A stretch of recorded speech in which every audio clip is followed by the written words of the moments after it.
What is up, everyone? I hope you're doing good. Now, we are back with the Amazonian gnarly wood aquarium that's downstairs in my house. It has been doing really, really well, but I have just picked up 4 new fish that have gone into quarantine just to make sure they're okay, that eventually I want them in here. So we need to do a good clean, and I need to show you through some of the things that have happened and changed, and yeah, a few of the problems. Not major ones, but good problems.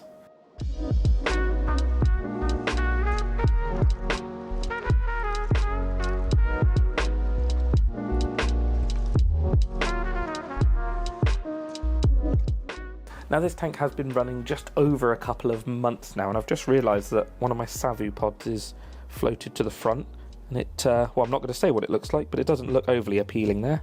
Pop it back in under the wood. But yeah, this tank's been running now for a couple of months. Now, it is an Oase Scapeline 100, so it's the biggest scapeline that they do. And since putting the brand new Oase Biomaster 850 Series 2, or Biomaster2 I think they call it actually, it has been running so well. The new improvements that they've made to that filter, the new shaped head unit, the new bar that goes down through the pre-filters are working really well. The flow rates kept going, the new spray bars look good. It's just, yeah, really happy with how that's functioning. Now, the first problem that we've had, and it's not necessarily a problem, is the floating plants have gone crazy. So this is Salvinia, so this is the smaller, I think they call it fairy wings. It's a smaller floating plant, but does really well. Now, that is all destined to go down to the zoo that I'm travelling to in a couple of days' time to give to them to use on some of their displays. So this can all come out. I just wanted to save it. But the water lettuce that you can see in the background, which is this bigger stuff, that has gone crazy and is growing everywhere, which is good because it keeps the water clean. But as you'll see in a minute, it's caused some problems below the water. Now, below the water, it has starved that plant that you can see back there. That is my Hygrophila, and you can see the Otocinclus on it, actually. And I think they're eating it because I've just starved it of nutrients because how many floating plants are on the surface. Actually, if we pan just to the right, these roots here are actually attached to this Dracaena that I didn't want to get rid of. This was out of a tank I'm moving at the moment, ready to go into the garage. So I took this out, and it's in a, I don't know if I can get it out. It's in a holder. No, I can't. It's like rooted to the back. But it's in a holder, and they're just growing so well. And like I say, you can see all the roots down in the water that have just been zapping out nutrients. So, yeah, my Hygrophila has struggled a little bit. The good thing is, actually saying that, is the Bolbitis there, or the African fern that we put in, there's some there, some up there, they've done absolutely fine because they don't mind low light.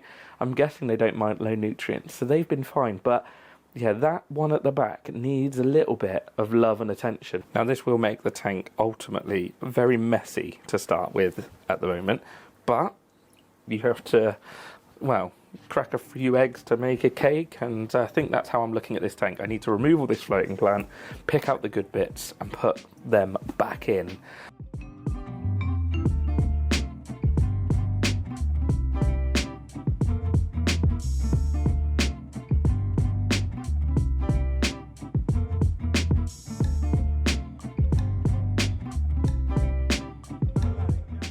Now, with all of that floating plant out the way, you can actually see how much brighter the tank is, but a lot of the fish in here, the Festives, the Ivanacara, even the Black Phantoms, to be fair, like the cover that the floating plants provide. So it is going to go back on, probably not as much, but it will grow, so we'll see how it goes. Now, while we're at it, I'm not actually going to get rid of this Hygrophila yet, because there is nice stems at the bottom. Well, they are, I'm going to need a pair of scissors for that, I think. No, I can trim them. There we go. So I'm not going to get rid of it. I'm just going to give it a really aggressive trim back and hope that these new stems that are at the bottom will come through. That one there is done. That one's no good anymore. And if we trim it there as well, I'd normally use scissors, but they're upstairs and I can't be bothered. Now, yeah, I think we can replant maybe that one. I think the rest of it is to the bin. That's the main issue with planting. I'm actually just going to remove this Dracaena, now I can get to it. I think we're going to move it down to this end, so it's not so, like, in the middle of the tank. I plonked it in the middle of the tank because it was sort of the easiest place to get it straight away, but down there will look a little bit better. So one other thing I need to do to this tank before getting these new fish in is obviously give it a bit of a wipe down, and before maintaining that filter as well, which I'll show you in a minute, because there's no point in maintaining everything if you've got crud on the glass that you're going to wipe off and it's going to end up, well, mucking your tank up after you've done a water change. These new fish that I've got going in here probably wouldn't mind a bit of muck on the glass, but the Scapeline tanks come with, what do they call it, white glass, so it's like ultra clear glass. And there's no point in having that if it isn't clean and you can't see into your tank. So yeah, we'll give it a quick wipe down, and then I'm going to show you the other issue that I've had. Nothing to do with the tank, but something to do with these big bits of bogwood. And I had a problem with it in the last tank, and it started again in this tank. And luckily I realised before it was too late.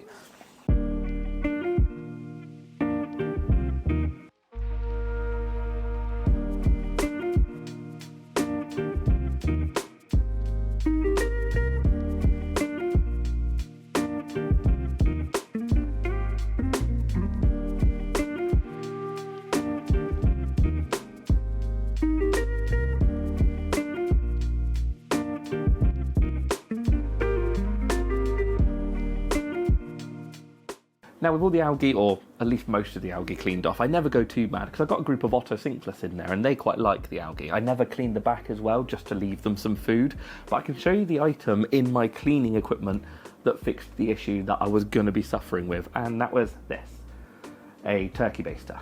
Now, the reason for that is this bogwood was in an old tank. It's dragonwood, so it's got loads of holes. It's like honeycomb wood's the other name for it. And I didn't realise, but in the old tank I suffered with some hair algae with it, and I sort of just put it down to lighting and lots of nutrients going in there for the fast growing plants that were in that old tank. But now I've realised dragonwood and honeycomb wood does one thing, and that one thing that dragonwood does is trap waste. Look at that. So this is why I used the turkey baster, because I was just, one day I think I was feeding some frozen food. So I used my turkey baster for frozen food as well to squirt it into the aquariums. And I sort of directed a jet of water at the piece of wood. And all of a sudden this cloud of waste came out. And I was like, oh my word, looked at it. There's a little bit of algae growing where the waste came out. And well, that's where we are. We now have to turkey baste the dragonwood, because I'm pretty sure that's where my old hair algae came from. Loads of trapped fish waste and poop and leaf litter and everything else in amongst this bogwood.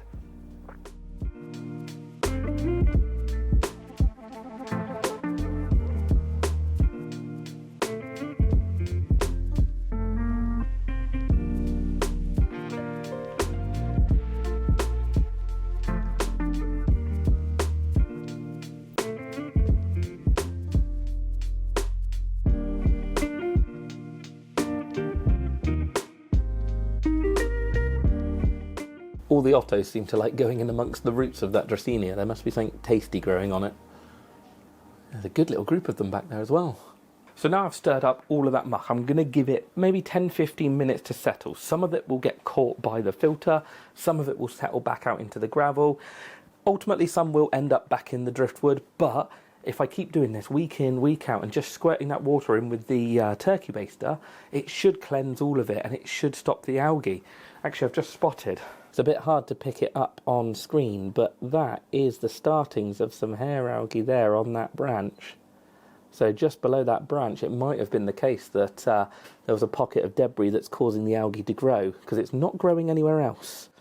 What was meant to be 10 minutes ended up being about 30. So the tank is actually looking crystal clear, and it's really good because that filter, even though it's pulled in so much waste from obviously where I've just stirred it up, it's still actually flowing really well. I've hardly noticed a reduction in flow. So that's cool. But now that I'm back, life gets in the way sometimes, doesn't it? I'm sure you can all understand that. But yeah, now that it's clear, what's next? Water change. We need to water change this tank, because then by the time they're finished quarantine, this will have a water change. Yeah, we should be good for that. So yeah, water change time. So even though this is a bit of a black water inspired aquarium, I'm going to be... Oh, that's loud. Sorry if that's really loud. I do want to be siphoning out some of this muck because, yeah, I don't want it to get too bad in here. I don't mind a few leaves, but, yeah, not this much.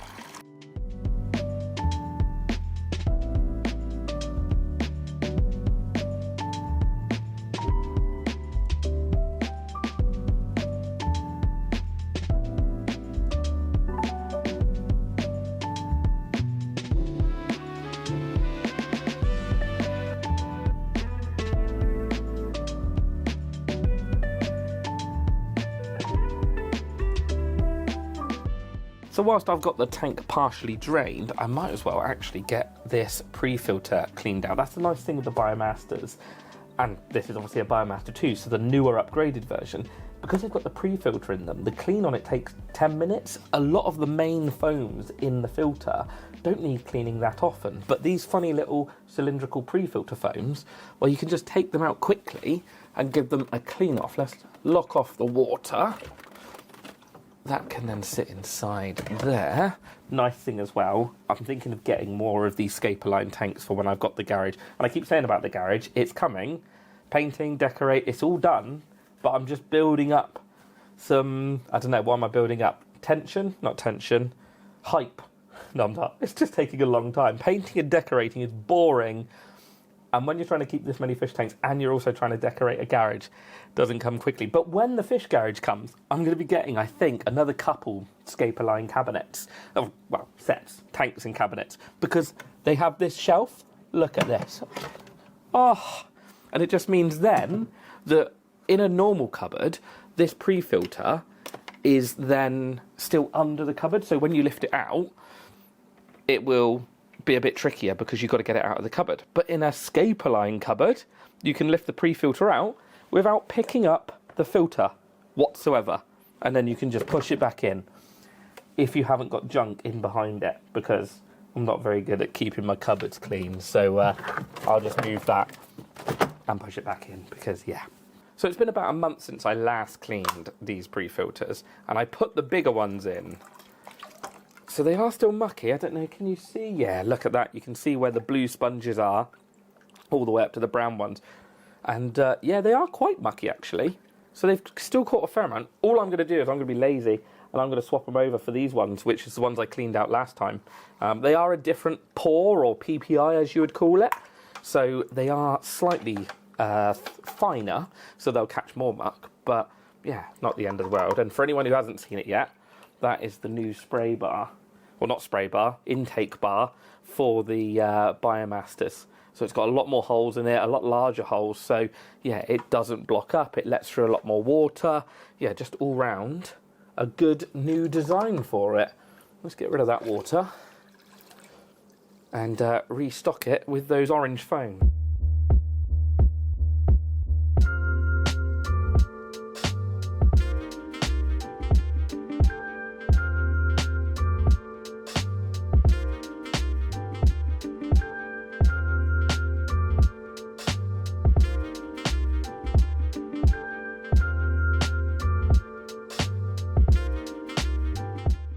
To be fair, even if you don't have a spare set of sponges to put into the pre-filter like I've just done, because it was literally, what, 5 minutes, all of them out, chuck them out, all of the new ones in, put it back in, that's a quick change done on the filter. Yes, every now and again there are obviously big blocks of foam and medias in here that you will need to take out and clean, but because this pre-filter is catching the majority of the waste, you don't need to worry too much about it, to be honest. Like the main filter in that one there, I've opened it 2 or 3 times now, and it's very rare that it's got anything in.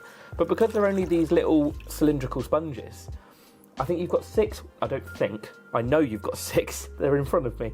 You've got 6 in the 850, which is this big one, and then you've got like less and less as they go down through the sizes of the Biomaster2s in the range. And they're not that hard to clean, like literally a few squeezes, and well, it's finished, it's done. So yeah, even if you don't have a spare set, it is still quite quick to clean.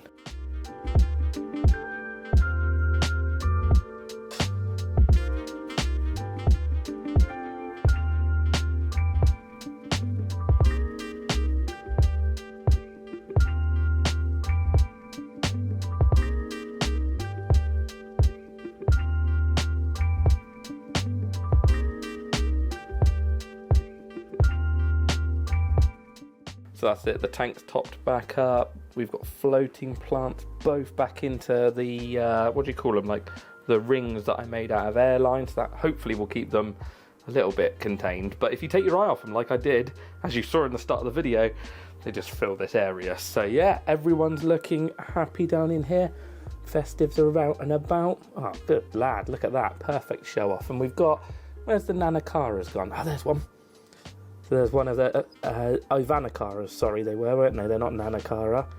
They're looking gorgeous, so they're looking good. Catfish are all buzzing about. We have got actually a few stir-bys and a few false Julii swimming around in here now, because they're my old gang that used to live in an old tank, so they moved into here with the rest of the gold stripes that we've got down here. I do want to add some leaf litter, I think, but I think I'm going to leave it for the minute, just see how it clears and how it settles, because these new fish, I don't want it super, super brown. They want it soft, but not terribly soft. I'm going to give this tank a week or so to settle down. That'll give the fish that I've got to go in here about a week and a half, yeah, nearly 2 weeks of quarantine. I know where they've come from. I know everything's good with them. Just for my peace of mind, I do like to quarantine stuff, especially being on YouTube now. There's nothing worse than putting something in a tank and then getting an illness. So pre-quarantining, or not pre-quarantine, quarantining is just so much safer. Let's fast forward about a week to 2 weeks.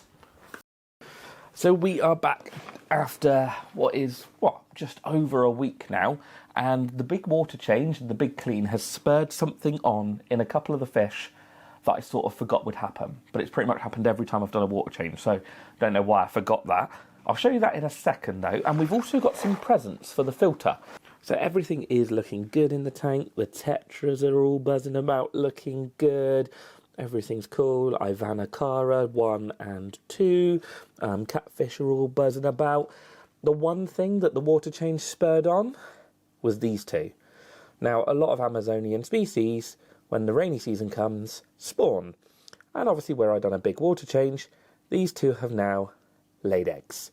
I think this is about the 4th or 5th time that this pair of Festive cichlids have laid eggs.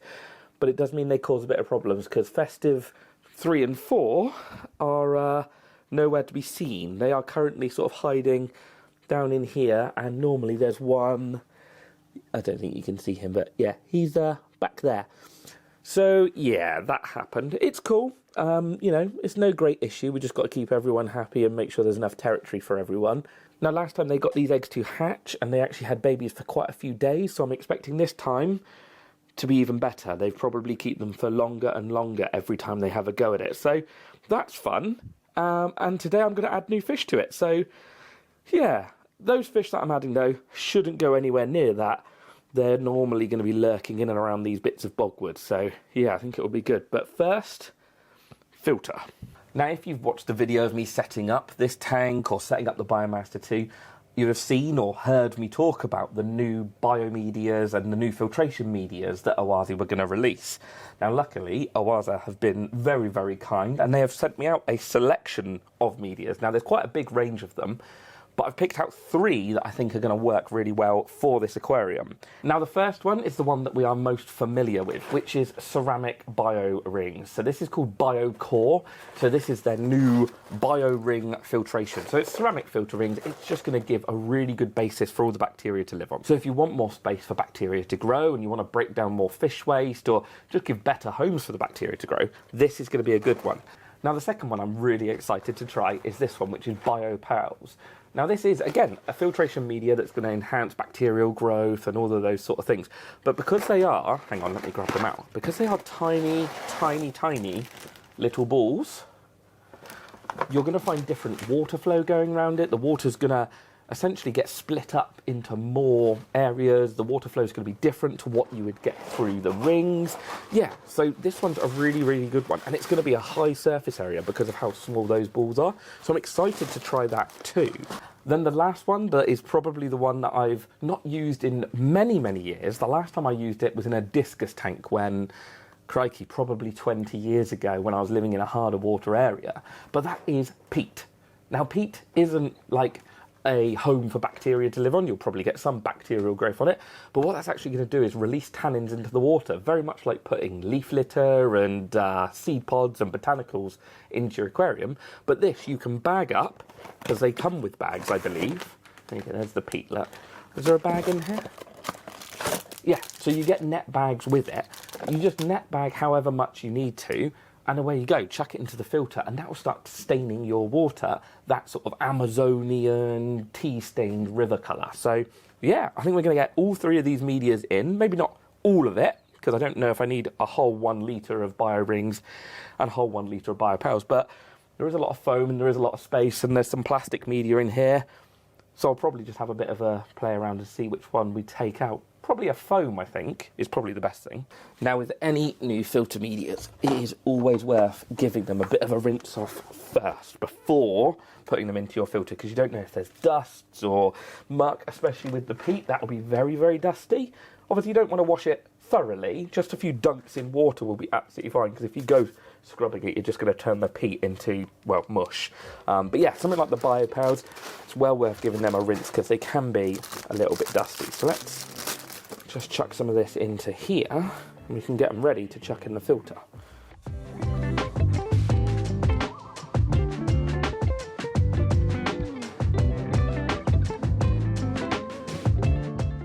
Now I've ended up putting all of those BioPows into that net bag. The net bag is actually really stretchy. I was quite impressed how many... Oh, that was so wet.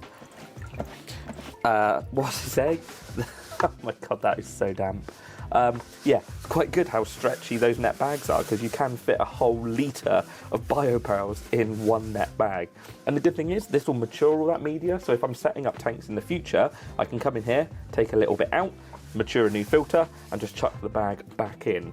Now for the peat, I don't actually want to use all of it. I'm going to see how it goes, essentially. I'll probably end up...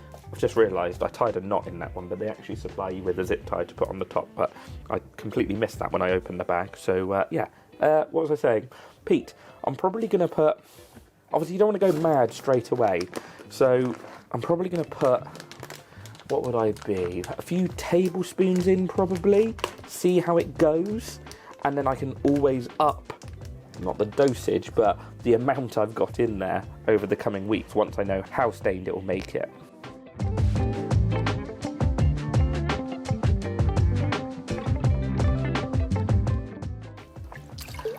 Now, it really doesn't look like that much for how big this aquarium is, but I just, again, it's better to put too little in there and up your amount over the coming weeks, rather than putting loads in and going, oh my word, that's too much. So we'll try this first and see how we get on. Lastly, we've got the Bio Core, which is the ceramic rings. Now, what I plan to do with these, I'm going to use this as my main filter media in the top, and then I'm going to fill the gaps around the top in the basket with the Bio Core. So if I just pour a load of this in here, I can then scoop it out when I come to putting it in the basket in a minute. I just found on the leaflet inside the box is actually all the different medias that they're doing. So there's like 10 different medias that they're going to be releasing, and yeah, you've got zeolites, you've got peat, biopearls, the medias that I've just been talking about. Yeah, it's a nice selection of all different medias ready for your aquarium. Yeah, okay, I think we're ready. I was having a bit of a mind blank then. Undo that.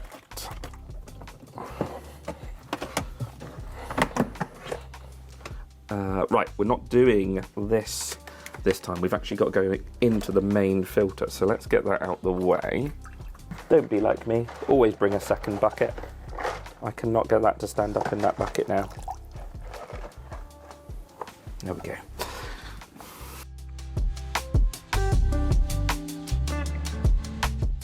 So in the topmost filter compartment of this filter, I have just got one big lump of foam, and there's a few other lumps of foam that you can see going down into the bottom, and then I think there's some plastic media halfway down.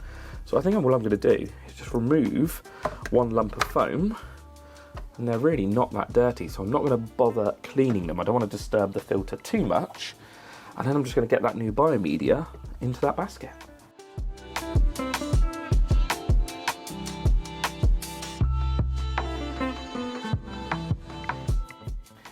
Now that actually fills that basket really nicely. So what I'm actually going to do is use the top small basket that normally has a different foam in it to then put my peat, where's peat tea, in there like so, and then all those bio rings that I washed,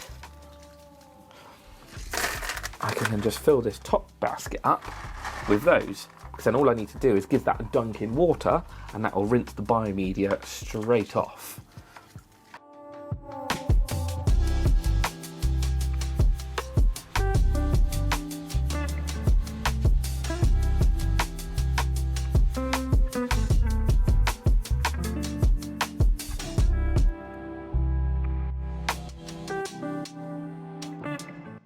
Now it looks like that filter has just kicked loads of muck back into the tank. A little bit of muck came back in because obviously didn't clean those foams and all that media that was underneath the top baskets.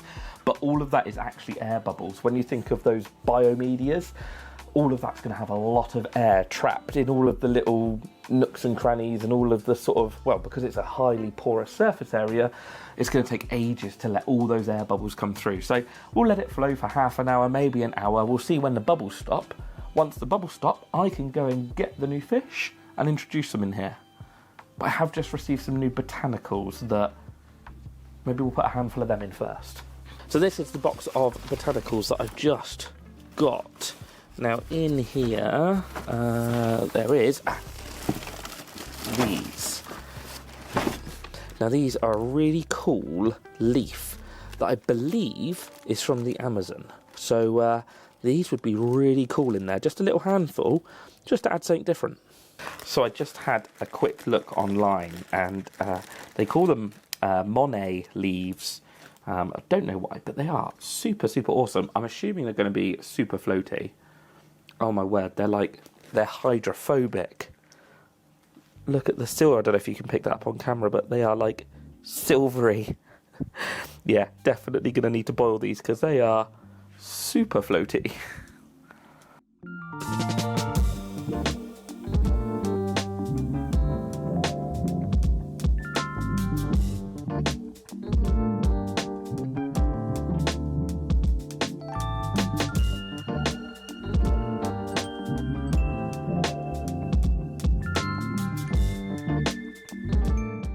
Now you might have seen that I mixed a few oak leaves into them as well, and that was just to give a bit of variety. You know, for me, in my mind, you wouldn't get one type of leaf dominating one area, you'd get several. So I think it just makes it a little bit more interesting. And for anyone wondering what the round leaves were called, if I haven't already said it, they're Monet leaves. So if you search that up, Monet leaves aquarium, they come up online. They're from some random flowering bush tree that I've never heard of and probably couldn't pronounce the name.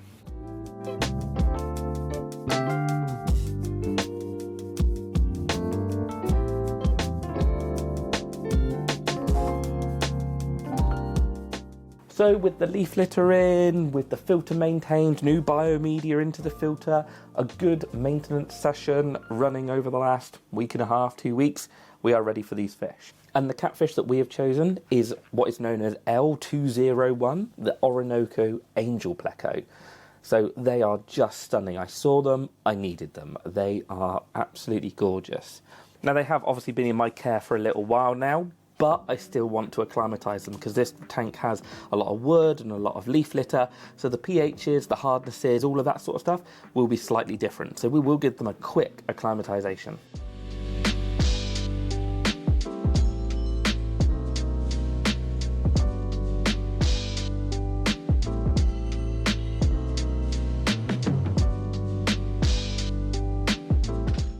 So the fish have had about 45 minutes to acclimatise, so I should be able to just dim the lighting down slightly and then introduce these 4 into the tank.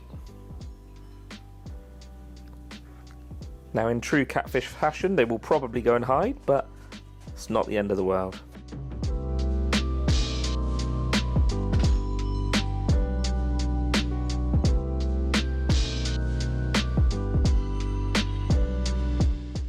So we have given them overnight to settle down. Oh, that's a long way down.